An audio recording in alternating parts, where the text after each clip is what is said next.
In this episode, we are answering a very commonly asked question that we get about progesterone. But before we dive into all that, I just want to welcome Emily back to the podcast. She has been away for her maternity leave after she had her baby girl. And I'm happy to have her back. We've done a ton of interviews and I love the interviews, but I have to say I am partial to our deep dive educational episodes. So you guys are going to get a lot more of those. Thank you so much, Amanda. I'm super excited to be back. It was a great couple of months, but I'm ready to dive back in and just show up for all the women listening because I've missed this and I hope they have too. So, that said, like Amanda said, we're going to be diving into an episode on progesterone levels, which I know is a big topic for a lot of women. It was for me personally. And it's one of those things that I feel like most of us just want this kind of miracle supplement or food that we can use in order to boost our progesterone levels. Unfortunately, like everything else, it just is not that simple. When it comes to progesterone, we really have to take like a bigger picture approach and look at the whole body and how we got to levels of lower progesterone in the first place and really ask ourselves that question. So, that said, there are three main areas we usually look at when it comes to supporting our progesterone levels. And we're going to go into those three in this episode. But just to give you a little bit of a summary, we are going to look at metabolism. Once again, we've talked about this in many of our episodes in this podcast, but specifically, it's how your body makes energy from the food you eat. And in order to make enough progesterone, we have to be able to make enough energy. It's just plain and simple. So, where does that energy come from? The food we eat, our nourishment. So that's number two that we're going to be talking about is proper nourishment, both with macros, so protein, fat, and carbs, as well as micronutrients, which are your vitamins and minerals. And lastly, number three, no big surprise, is going to be stress, which is pretty much an all encompassing term for any kind of stressors that we're experiencing in our lives, whether it be emotional, physical, mental, et cetera, et cetera. So, those are the three big topics that we're going to be talking about today, where it kind of goes hand in hand with progesterone production and fertility health in general. So let's dive in. Amanda, are you ready? Yes, we're before we get too deep into those, we want to talk more about ovulation in general. So we can't start the conversation without covering ovulation. And I think just like having a strong ovulation, that if you're looking at, okay, how can I boost my progesterone levels naturally? The main focus should be on ovulation. One, are you actually ovulating? Because that's the only way that we make progesterone. And then two, are you having a strong ovulation and producing adequate progesterone? So first, we'll go into what happens in our bodies when we're ovulating. I think that most women honestly don't know this. I didn't know it for a very long time. I remember taking birth control, not even knowing that it was stopping my ovulation. I don't know how I thought it was working, but I didn't like fully grasp that concept for a really long time. So when we are ovulating, basically what's happening is we have this big estrogen surge one of our follicles becomes the dominant follicle and that releases an egg. Now, there's a lot of brain ovary connection happening leading up to that, but we're not going to focus on that today. So we have this big main event, the egg is released. What happens next is we have the emptied sac where the egg was, right? That then becomes a gland. So it's not like exactly like a thyroid gland or anything like that, but it forms a gland called the corpus luteum. And that corpus luteum is what releases progesterone, really. And that it'll do that for your whole luteal phase. And then if you're trying to conceive and you get pregnant, it will then do that for the first trimester as well. So very important, right? That corpus luteum. And I think the details with how quickly it develops are what really helps people connect the dots of like, oh, so that's why energy and micronutrients and stress can have such a big impact, because this gland that's making all of your progesterone, it develops over 24 hours. So that's really fast. And this is why I'm a big proponent of focusing on the foundations all the time and like not getting into like the super sexy supplements and stuff like that that aren't necessarily going to move that needle. Because if you think about it, what does that corpus luteum really need? Energy from the food that we're eating. It needs plenty of vitamins and minerals. Even if we just think about like some of the vitamins and minerals, it's a lot. It's almost all our fat soluble vitamins, or it is all the fat ones, A, D, E, and K. We need all of those for the corpus luteum. We need vitamin C. We need certain B vitamins.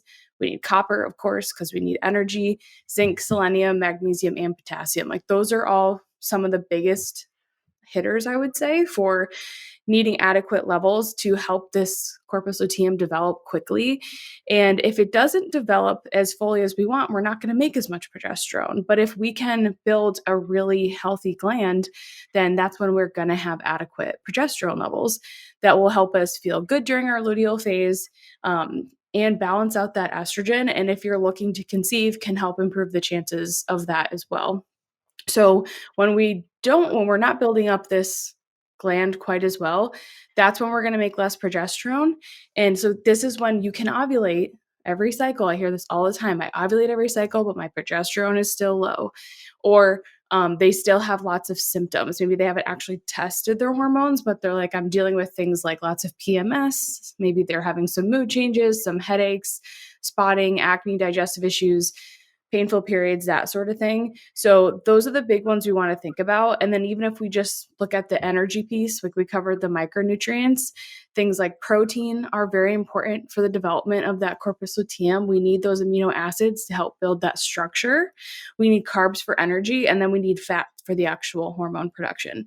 Having an impact in any of those areas. And then of course, if we add stress to the equation, that increases our energy needs, and it's going to use up certain minerals and vitamins.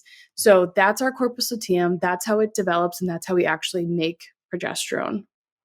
I'm so glad that you covered that because, like you, Amanda, just a couple years ago, I had no idea how progesterone was created or that it was so intimately tied to ovulation.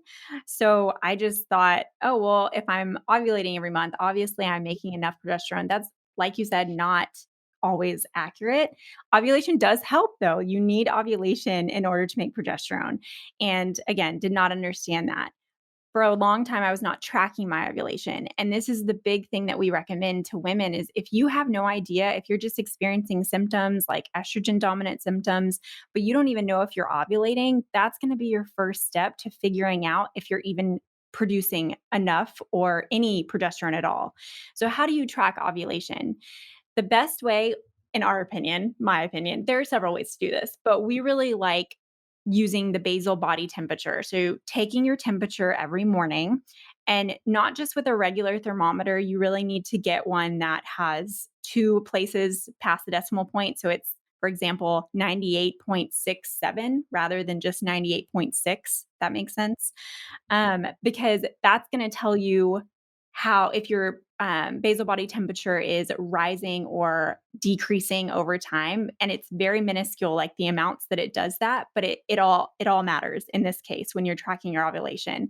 So you can find these thermometers at places like CVS or Amazon or anything like that, but definitely get yourself one of those because what you're going to look for is a very slight increase. It's about half of a degree Fahrenheit that's going to go up right after you ovulate. So this will be basically the next morning after you've ovulated, you'll notice that slight increase in your basal body temperature. And you're looking for that increase to maintain over the course of at least 3 days. You want to see that higher temperature maintain for at least 3 days in order to confirm ovulation.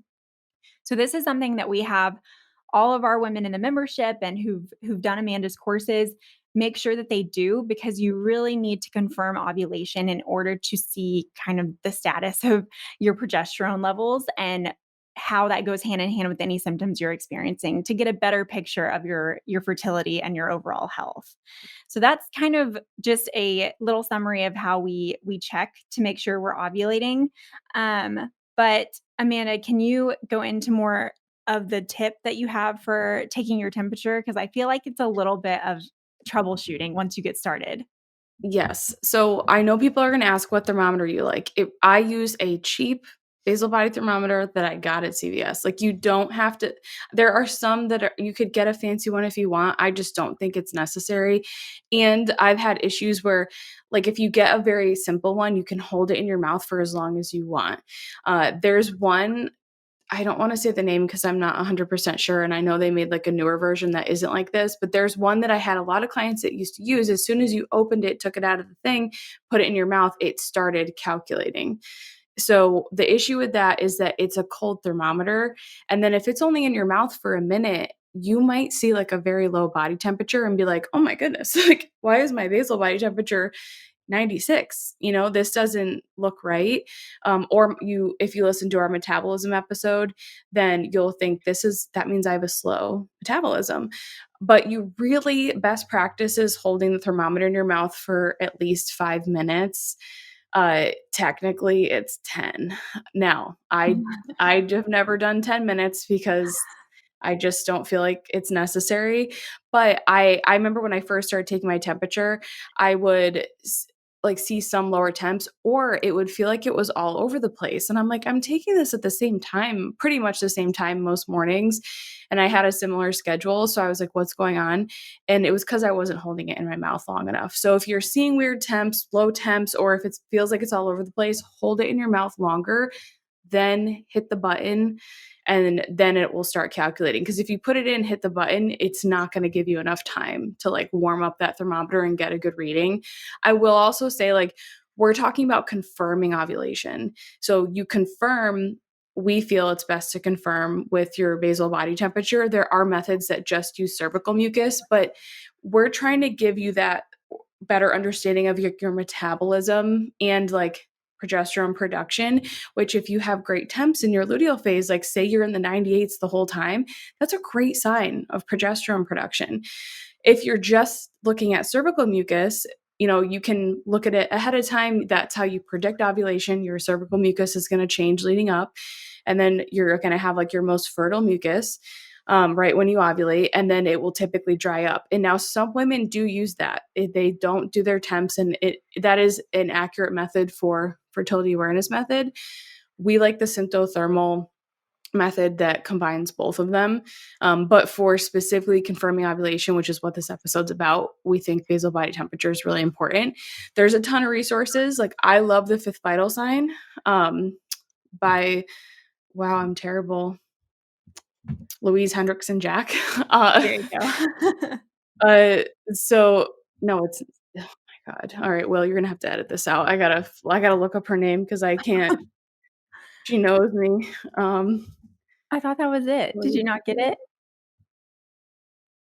I don't think that's it. Lisa. What'd Okay, you say, Louise? Louise. Oh, Yeah. okay. You were close. Okay, I'm gonna start over. Okay. There are a ton of resources that we like for learning more about this topic. I love The Fifth Vital Sign by Lisa Hendrickson Jack. She's also known as Fertility Friday. She's got a great podcast, tons of free information. She's a fertility awareness method instructor. But her book is amazing. And if you're wanting to just learn more about that stuff, I think it's the easiest to digest and understand and apply of all the fertility awareness books. Taking Charge of Your Fertility is another one. It's like a textbook. It's a huge book. It's a lot. And I don't know how many women are going to get through all of it. I personally, for me, like, I like to learn it, hear it. I'm a visual person, so I love courses. My friend Nina, Nourish with Nina, she has a great course called Luna, and it teaches you fertility awareness method. And it's got 2 tracks. It's got one for using it for birth control, one for fertility. They're both very different. They're different rules, and I feel like people don't talk about that enough. And she does a great job of that. So I'll put the link for that in the show notes. But there's plenty of places to learn more. But step one, before we even dig into like all the nutrition stuff and everything, is try to confirm ovulation. Is that happening for you? Even if you're having a regular cycle, I can't tell you how many women I've seen that aren't ovulating every cycle. So that is like your first piece of homework for boosting your progesterone naturally. So getting into how we support a strong ovulation. Once you know you're ovulating or not, these are the tips that you can take to make sure that you're having a strong ovulation to support that strong progesterone production. And the first one is going to be understanding your metabolism and really supporting your metabolism. So, to go back to the very basics, our metabolism is the basic process our body goes through to convert food to energy. So, if this process is slowed, that means that everything slows down because we're not converting that food to the proper nutrients we need to keep every system in the body running properly. So, that's digestion, that's hormones, that's immune system. So if you're getting sick really often, that's a big sign as well. All of these different systems rely on the metabolism to function.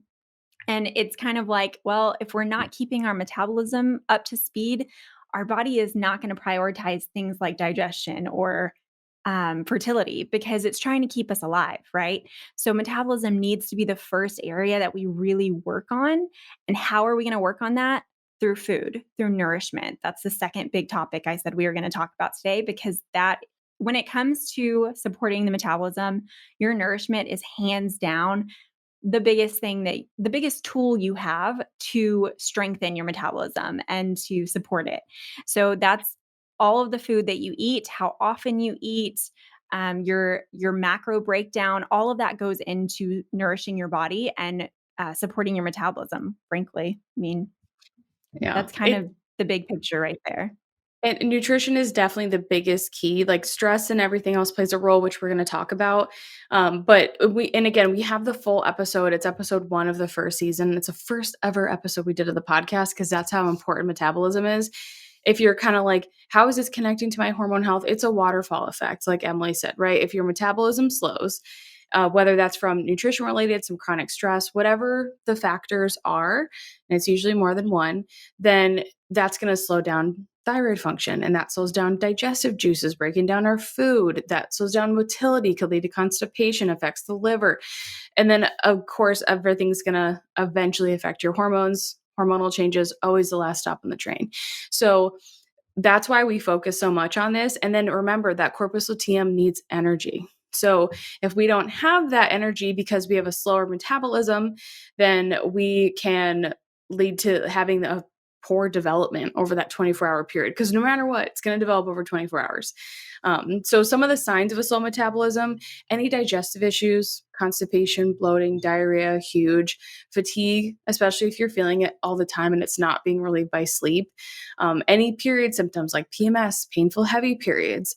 Sleep is a big one. So if you can't fall asleep, or more commonly is what we see is women waking up throughout the night, especially because their blood sugar is low and it forces them to wake up. If you don't have a good appetite, especially first thing in the morning, another big sign. Feeling cold all the time. This is why we want to encourage you to take your basal body temperature, because the goal is that you're going to have a better understanding of how your metabolism is. That basal body temperature is really showing what is your metabolism doing at rest. And then a low pulse, if it's below like 70 to 75, then I'm like, okay, that's a big red flag. For basal body temperature, if it's below 97.4 to 8, in that follicular phase, especially, a big red flag that shows like you're not producing as much energy, which is converted to heat. So that's why the temps are so important. Hair loss is big, poor skin or nail health. And sometimes people ask me what this means. It's like poor growth, right? Like say like your hair it's not like growing well. You have lots of split ends. Your nails break easily. That's like a really common one. They take a long time to grow. Acne, depression, anxiety. These are all signs of a slow metabolism. Again, it's kind of like, oh, that's like all encompassing of everything. But if you think about it, our Really metabolism is. impacts every system in the body. So that this would make sense. And if you're someone that's done a hair test with us or just in general, then you're going to know your metabolic type. And that's going to tell you if you're a fast or slow oxidizer. And slow oxidation, which is very common, I think 80% of people are slow oxidizers. On a hair Mhm. test, that means you're having a slow metabolism of nutrients. So it's taking your body longer and requires more energy for your cells to take the nutrients from from your food and extract them and then turn them into energy. So basically what's occurring physiologically, like, and you'll see this on your hair test, is usually not for all slow types, but for the kind of classic slow metabolic type, you're going to see lower levels of sodium and potassium. And this is due to having adrenal and thyroid weakness because everything slowed down, right? So those processes have also slowed down. Generally, lower energy production. And what's going to happen is typically you're going to see higher calcium and magnesium, lower sodium and potassium. And it's just like a poor retention. You need a lot more of it. But that's kind of like the basics of slow metabolic types on the hair test. And like Amanda said, not all slow metabolic types will fall into this category. It depends on the number next to your metabolic type as well. So that plays a role. But this is a classic slow type. So a lot of slow types are going to see this sort of pattern.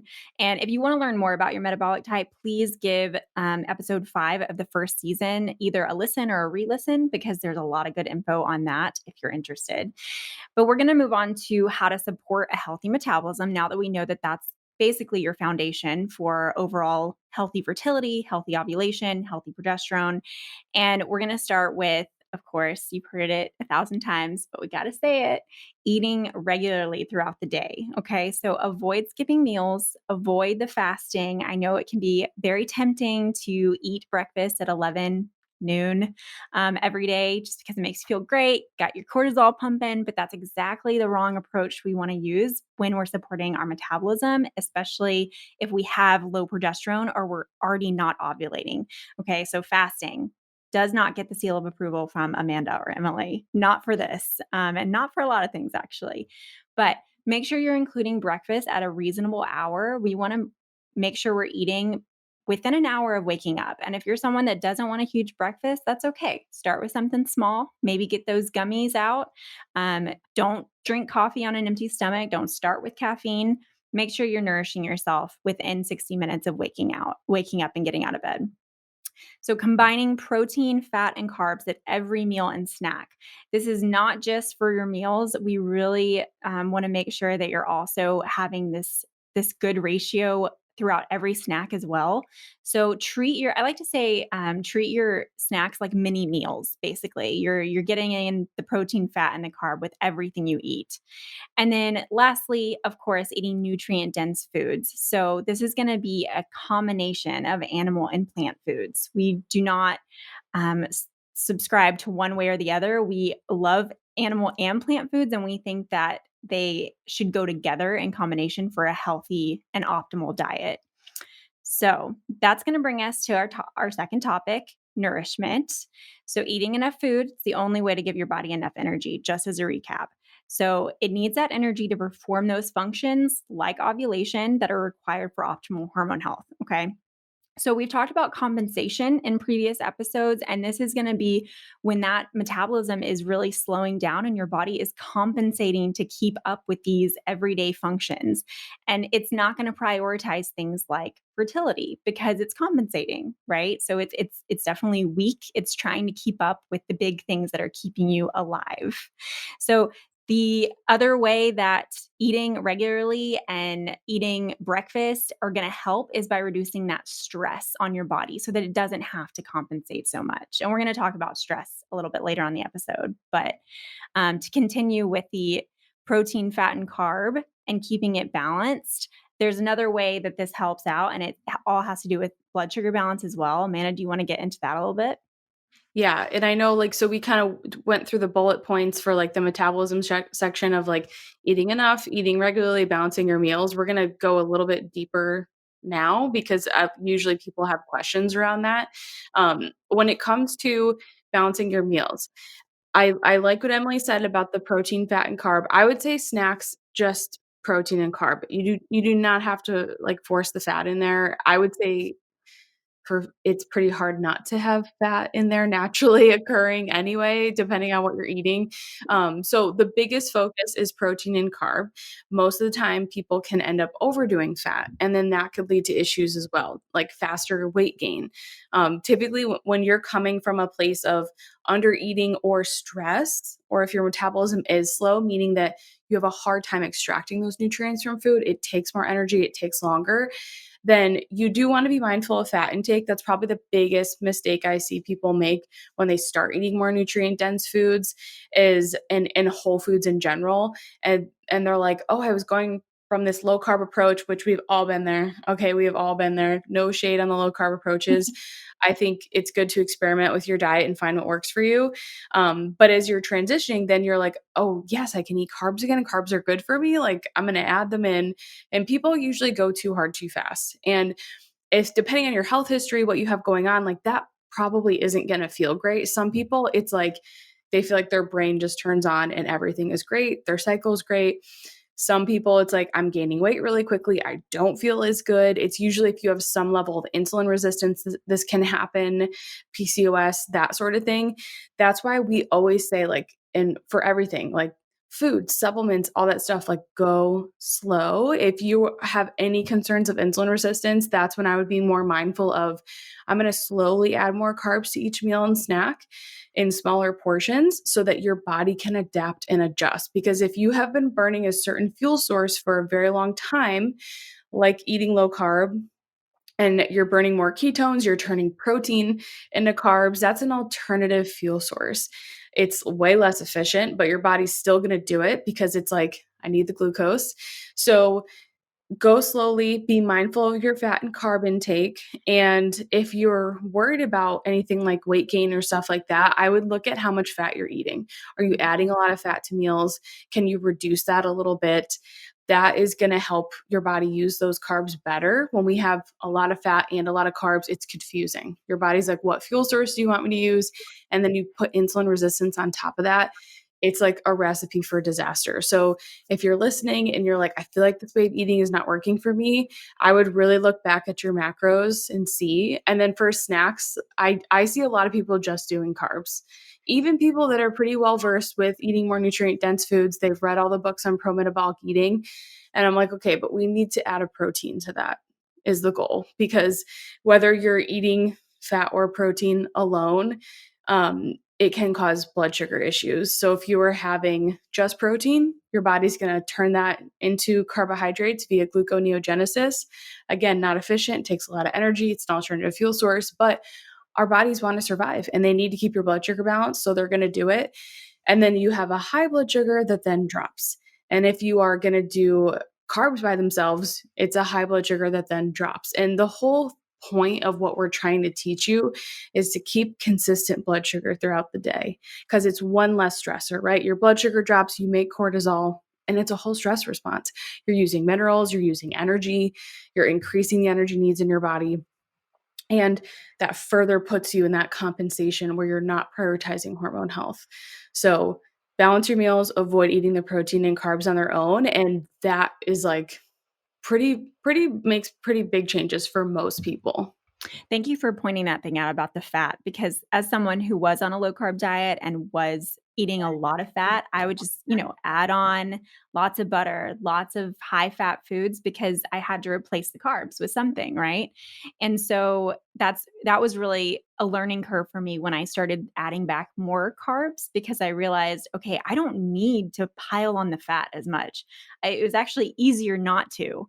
And so the great thing about most proteins too is that it has a healthy amount of fat with it. You don't necessarily need to just like find fat anywhere you can get it. Like it almost a lot of times comes with the protein. So that's a really great point that Amanda made about the protein and carbs, keeping those balanced and maybe not prioritizing fat so much. But then the next thing too is eating every 3 to 5 hours. We normally tell women who are really struggling with their hormones and they're kind of at that place where they're just having a lot of symptoms. They don't think they're ovulating. Maybe they don't have periods, things like that. Maybe try to start off with smaller spaces and gaps in between your meals. So maybe start on the lower end, like 3 hours. Go Don't go more than 3 hours without eating, whether it's a meal or a snack. Now, if you're someone that's been on a healing journey for a while, you've kind of gotten to a better place, you can maybe stretch it out to a little bit longer for 5 hours. I think it really depends on where you've been and where you're currently at. But the main takeaway here is that we don't want our blood sugar to drop too low before we reach for that meal or snack, because again, that's just going to be another stressor. And one thing I do want to add to that is I think the other big thing I see women do that doesn't always serve them blood sugar wise is they're eating like very snacky and small meals. So if you are eating like yogurt and fruit, like to me, that's a snack. That's not really like a meal. It's not going to be as filling and keep your blood sugar quite as stable. Something like an animal protein, like I think, like I have these leftovers I'm going to have for lunch. It's like chili, it's got black beans in there, and then I'll probably have plantains or something on the side as well. And like that's a dense meal. It's got protein, there's some cooked veggies, it's got fiber and carbs from the beans and the plantains.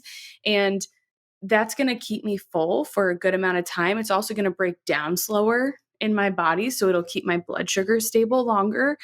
I tend to see like, especially when you first get into like, oh my gosh, I'm eating like dairy again, so I'm gonna almost make like a snacky type of lunch, which is doesn't mean you can never do that, right? If that's the only way you're eating, like just eat. Don't stress about if it's like dense enough. But if you are struggling, you feel like your blood sugar is all over the place. You're like, I'm eating every 3 hours. I still feel like hangry between those meals. That's a big red flag to look at. One, are you eating enough protein? Would be my first question. And we recommend like zero point 0.8 to 1 gram per pound of body weight for most people. At 100 grams minimum a day would be like the minimum, and I would say that's not optimal. That's minimum. That's even hard. And so That if can be you, hard to do sometimes too if you don't realize, like if you're not yeah, tracking how much you're eating. yeah, So it's something to keep in even mind. just tracking your food for like 2, 3 days, like Mhm. that'll give you some insight into like how much protein are you getting. And then if you say like you're eating like more snacky meals, or you're like, I'm eating regular meals but I'm still getting that kind of blood sugar swing, first, I would up protein if you are not meeting that 100 grams, or if you're only getting 100 grams. See how you feel. And then you might need to eat carbs. That's the other thing. Like you can eat frequently and still be not eating enough, depending on like what your meals are composed of. Mhm. So keep that in mind. Like, yes, we still want you to eat like regular meals, just some snacks kind of built in there too. For sure. And then prioritizing the nutrient dense foods. So, not only do we need the macronutrients to develop that corpus luteum, we also need those micronutrients. And even though we need these in small amounts, they are still so important for this development of a strong corpus luteum. So, make sure that you're eating those foods that really just drive those micronutrients in and are dense in that way. And we go through this. I'm not going to just like list out foods because we have so many episodes where we talk about these foods. One of the biggest ones is the Nourishing Nutrition Foundations. I believe it's episode 2 of the first season. So go back and listen to that if you're kind of confused on which foods are going to give you the most bang for your buck. Because if you have and I don't even want to use the word diet, but if you just have this nutrition foundation of these foods every single day, you are going to be well off when it comes to getting in those micronutrients that you need. And I remember, I don't know like how you were taught with the Nutritional Therapy Association, but in school, like when we used the word nutrient dense, it was like a food that had little calories but a lot of nutrients. Like that's how it was taught in dietetics. Interesting. Uh, but Wow. now the way that I look at nutrient dense, so like vegetables, right? Like that was kind of what they're getting Yeah. across. But now, like the way I look at nutrient dense foods now is that they don't just have micronutrients, but they're also easy to absorb, and they're going to give us Mhm. energy, right? It's like a nutrient dense food is going to have all the things: energy, vitamins, and minerals, easy for your body to break down. And we mention this specifically because we know that plant based diets are very popular, and especially for hormone health, which makes my head hurt, honestly, because I'm like, where are you getting your fat soluble vitamins from, which are so important Right. for building the backbones of all of our hormones? So, plants can be very rich in minerals and certain vitamins. Like, we're not saying that they're not, but it's hard to absorb 100% of what's in a plant food and animal Mhm. foods, but it's like 80 to 90% in for the absorption rate in animal foods, and it's closer to like 40 to 50% in plant foods, depending on the food and what the nutrient is you're trying to absorb.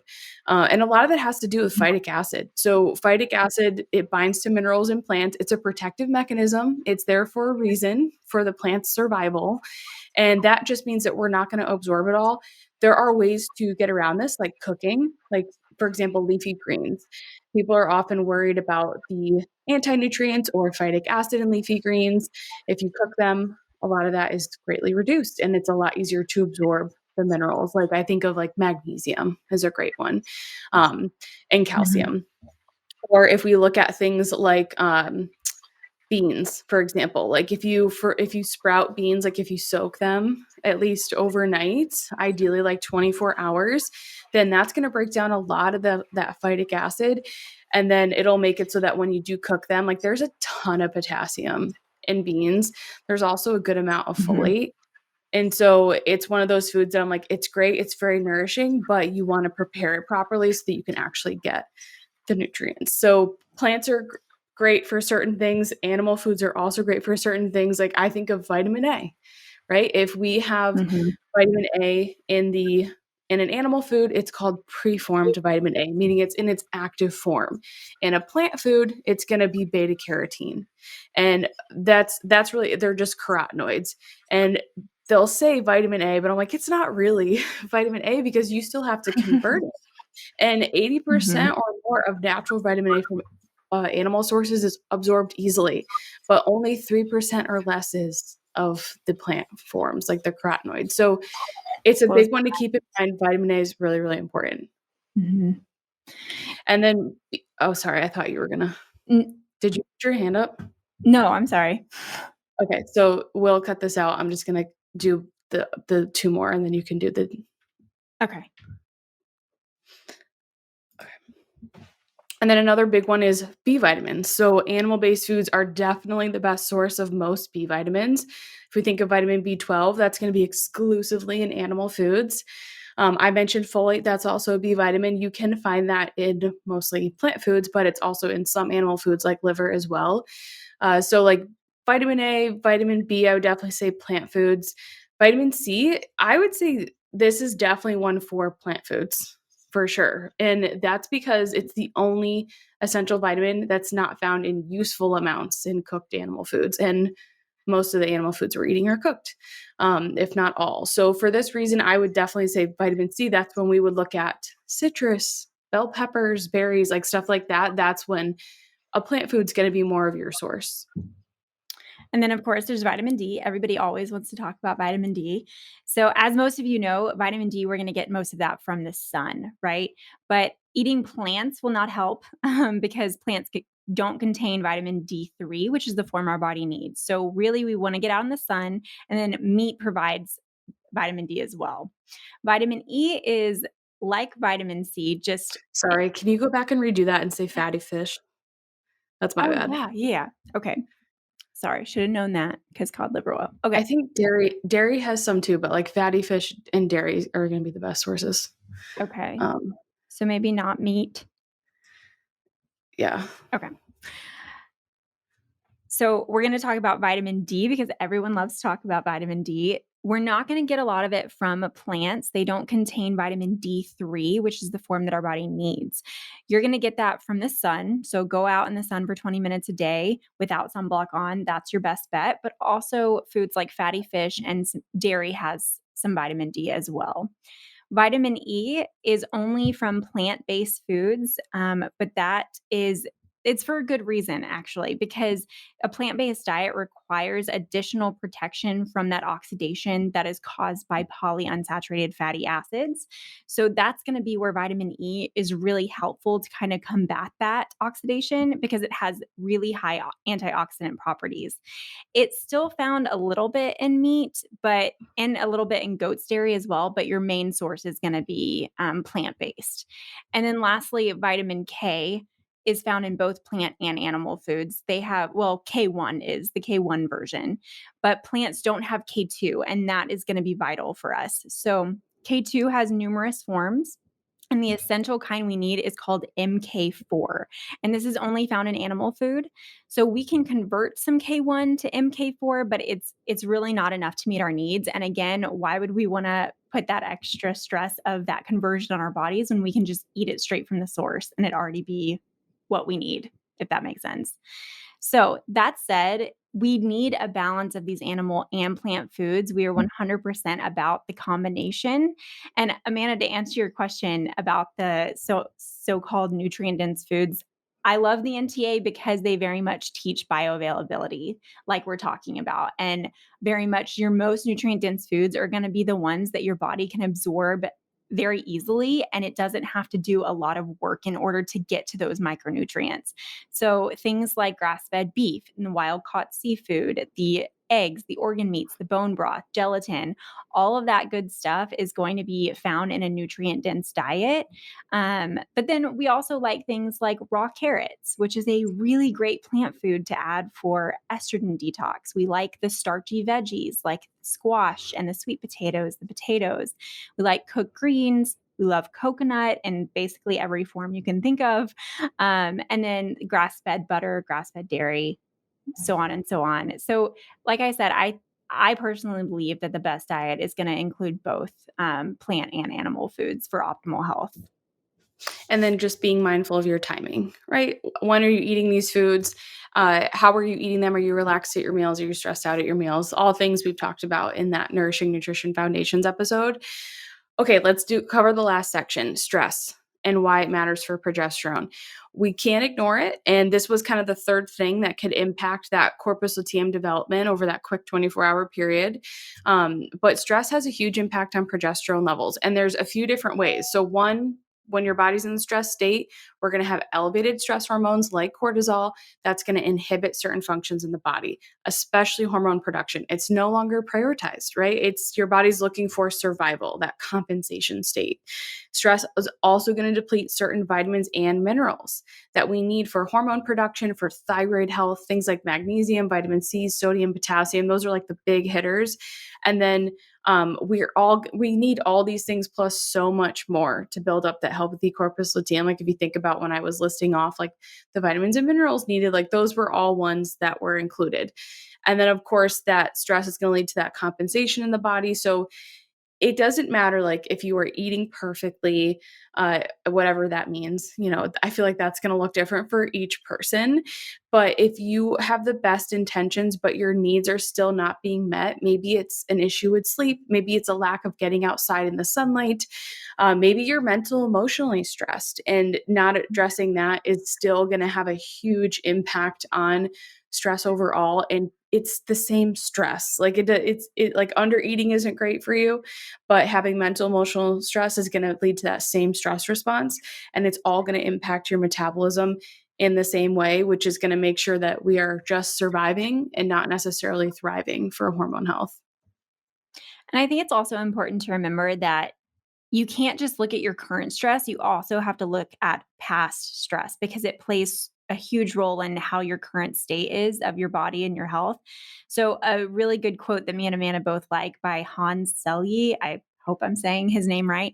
He was the original creator of the term stress, and he was a stress researcher. And what he said stress was is the non-specific response of the body to any demand for change.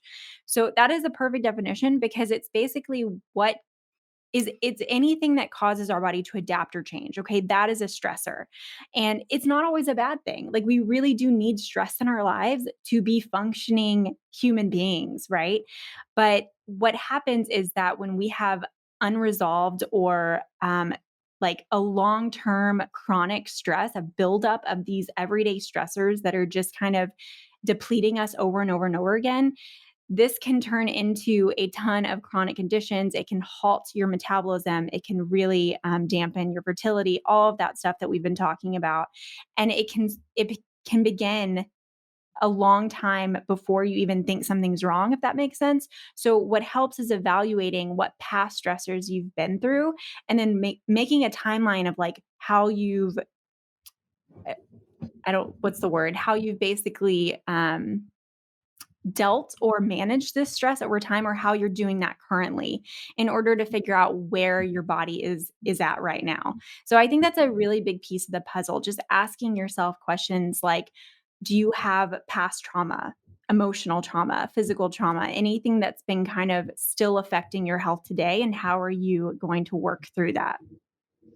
And one of the ways we have people do this inside the Master Minerals course is we have like a little timeline for them, and it's like birth, childhood, teenage years, high school, college, and then, like adulthood and beyond.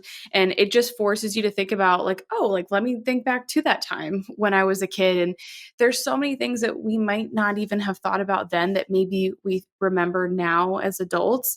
And it's just important to write those down, because if you are someone that is working towards making these changes, you're trying to eat really nourishing foods, you're eating regularly, maybe you're managing your stress now, which we see a lot. Like women come to us and they're like, we're good. Like I've gotten rid of all my stressors. And I'm like, okay, but that's not possible for the most part, unless you're living like in a very remote place with no like internet connection or anything like that.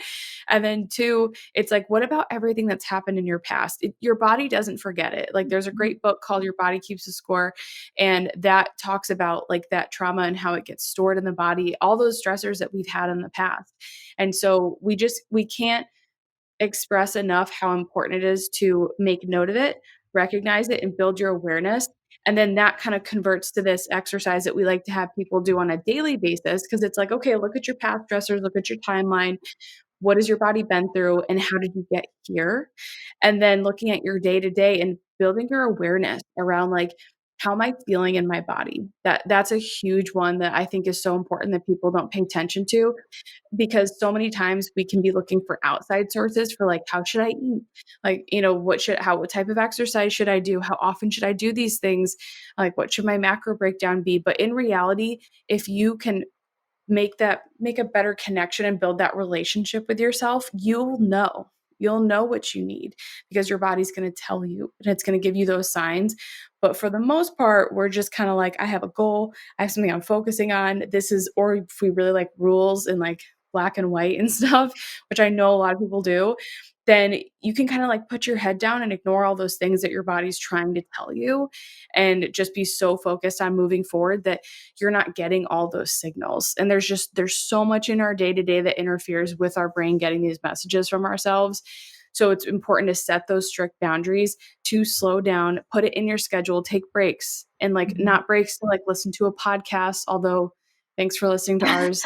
Um, but, like, to act like a couple minute break to check in with yourself. I had to really stop and do this, especially if I think of, like, anyone that has a business or a really demanding job, or moms, or just anyone that has a lot going on in their day to day, like, maybe they just juggle a lot of different things and they have, like, lots of hobbies that they like, a job that they like, whatever.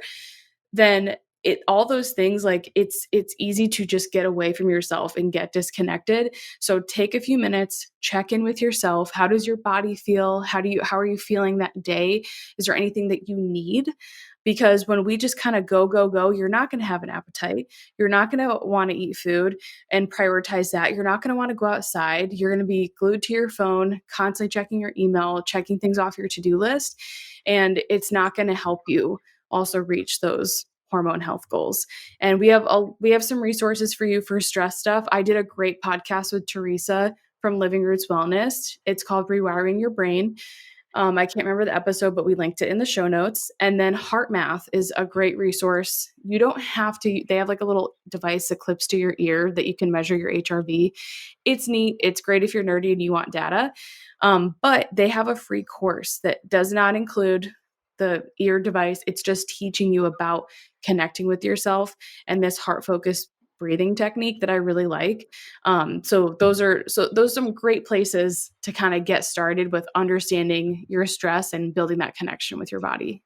I love that. What you said about just like turning in and focusing on how you feel in your body. I feel like that's so important and something we all forget to do. So that's it, you guys, for this episode. We know we've covered a lot, as we usually do, but we hope we've been able to give you a little bit more insight into the holistic approach to boosting those progesterone levels, and not just, some quick fixes, which never work anyway. But we hope you enjoyed it. As I said before, I'm so glad to be back, and I really appreciate you guys tuning in, and I know Amanda does as well.